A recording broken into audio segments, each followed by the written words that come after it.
Hi everyone, welcome to another table talk in my continuing series learning journey with the very inexpensive FlySky FS-i6 transmitter.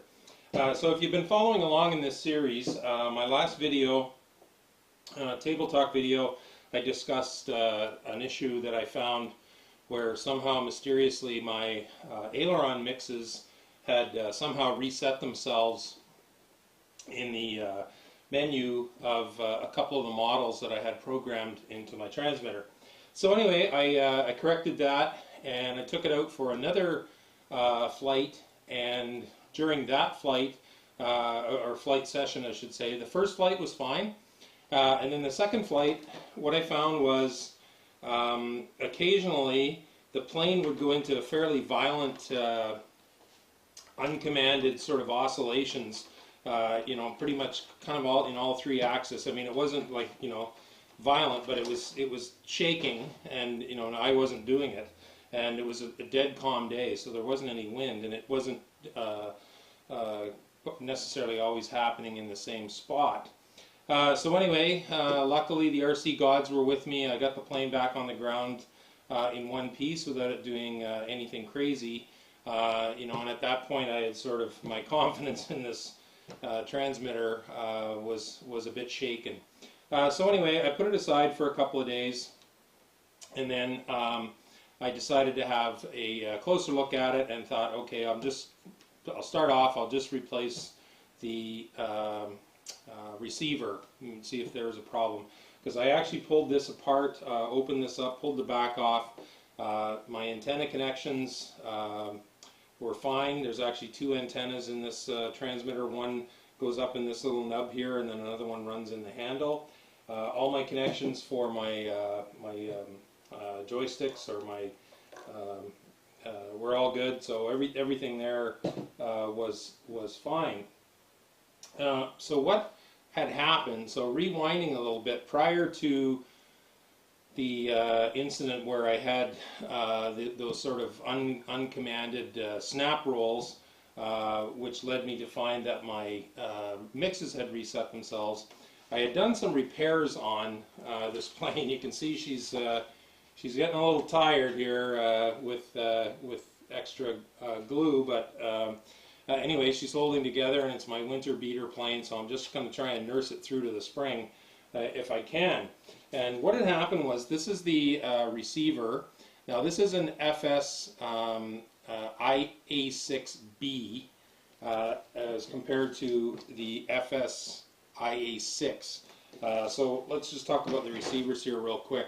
So the main reason that I have this is that when I first bought this transmitter, you know, obviously I wanted a receiver.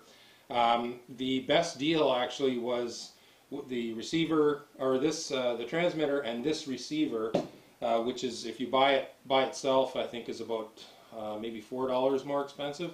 Anyway, I'll have links to all this stuff down below.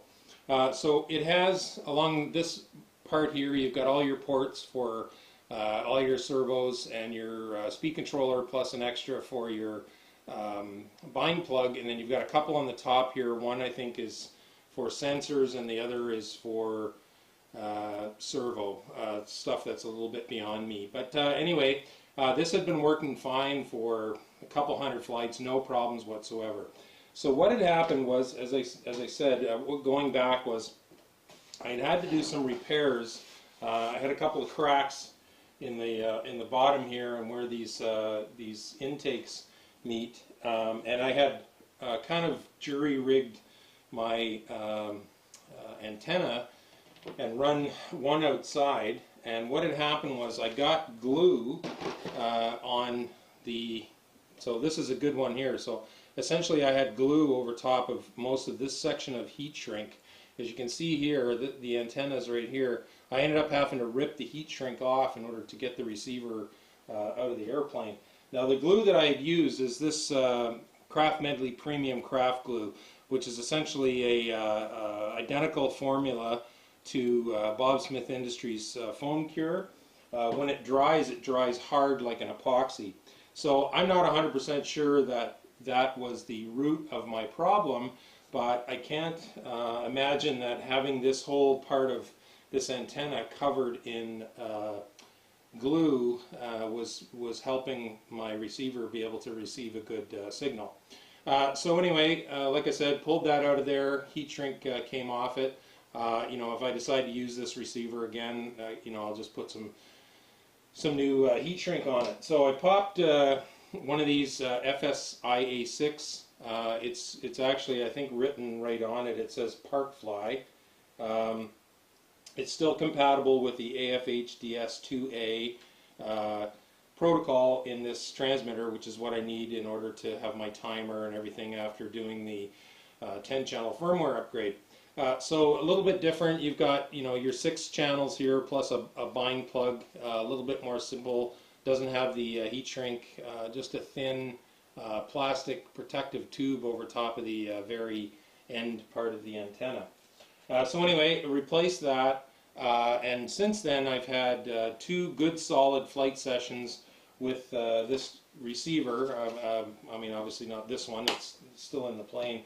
And during the last flight session, I actually got a little bit brave. I flew like way out along the outer perimeter of the airfield boundaries, you know, out to those trees. If you're watching my flight videos, those trees that are sort of straight away on my 12 o'clock when I'm looking at the runway are probably, I don't know, I'm going to guess between 2 and maybe 250 meters. I also took it up in the straight vertical a couple of times, and I just kept the plane sort of in a slow roll so that I could see it as it went straight up into the sky. This doesn't have, this transmitter doesn't have sort of a range check mode, or if it doesn't, I haven't been able to find it. So if you know if there's another secret menu in here somewhere, or if there's a way where you do the range check with this, you know, please leave a comment down below. That would be most appreciated. But anyway, long story short, you know, I got it up there probably, you know, I don't know, 400 or 500 feet maybe, higher than that in the straight vertical, no problem. So anyway, touch wood, so far so good. I haven't had any issues. Now I ran the 2 antennas. I've got one antenna that runs straight along here on the inside. I took the other antenna in order to try and displace them a little bit. I ran it 90 degrees out. You're not going to be able to see, but it's through along the bottom of the wing plate through the intake here, and then I just sort of ran it forward here because I didn't want to bring it back here and maybe, you know, get it too close to the servos, any possible electronic interference there. And then I ran it up here, and I just have it attached to the plane now with some transparent duct tape. And again, touch wood, it seems to be working just fine. Now, when I was going through all of these menus to see if anything else had gone really wacky after my mixes had reset themselves, something else came to light that I'm not 100% sure about.